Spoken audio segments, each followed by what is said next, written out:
Je l'ai dit, je le répète, Génération Foot devait aller jusqu'au bout de sa logique. Pour une question de principe, parce que ce n'est pas une question d'argent.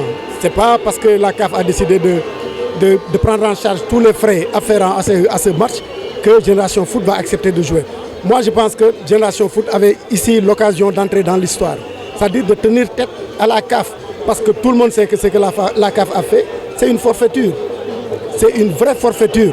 Alors, la Génération Foot était bien partie en menaçant de ne pas jouer, en revenant sur Dakar. C'était un acte fort. La Génération Foot n'a rien à perdre. Quand bien même elle sera éliminée, elle va jouer contre une petite cylindrée du football africain, un club béninois. Donc, sur les deux tableaux, Génération Foot ne s'en tire pas. Ils vont aller jouer au Caire. Ils ont accepté d'aller jouer pour le 24 octobre contre les Zamalek. Et toutes les guerres se règlent autour d'une table. Je pense qu'ils ont joué sur des principes. Oui, c'est bien. Ils ont gagné une partie de la bataille. Maintenant, c'est sur le terrain. Il faut montrer qu'ils n'ont pas peur de Zamalek. C'est Zamalek qui a eu peur, qui a décidé de faire jouer le match à Alexandrie. Or, il n'y avait aucun souci au Caire. Donc, il n'y a pas de souci. Je pense que Génération Foot a les moyens. Elle a gagné, l'équipe a gagné à l'aller ici. Ça va être un match extrêmement compliqué.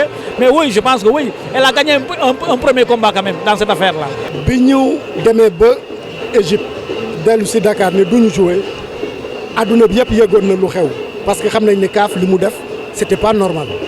Donc à partir de là Génération Foot ak lu CAF mën def waruñu woon accepter dem jouer ci ce match man loolu mooy sama point de vue peut-être que man rek maay défendre point de vue boobu mais man lu ma gëm mooy ne commencé nañ benn action dañ waroon continuer jusqu'au bout parce que affaire bi du question de fay nañ lii jël nañ en charge transport bi ak yooyu Génération Foot mën nañ transporter seen bopp def nañ ko une fois mën nañ ko def une deuxième fois une troisième fois c'est pas un petit club mais le problème c'est que CAF dañu prêter le flanc d'abord et c'est pas la première fois looluy am parce que li ñu def nii dafay wane ni ñoom dañu ànd ak waa Zamalek dañu far ak waa Zamalek. décision bi bonul pour Génération Foot en plus de possibilité lu mu waxoon loolu moo am ba moom Caire lay jouer affaire bi Caire la CAF décidé ne dafay jël en charge match bi frais yëpp ensuite Génération nu mu doxalee affaire bi boo xoolee ba am na sympathie observateur football mondial yëpp kontaan nañu ci décision bi le fait que mu accepter problème de principe maintenant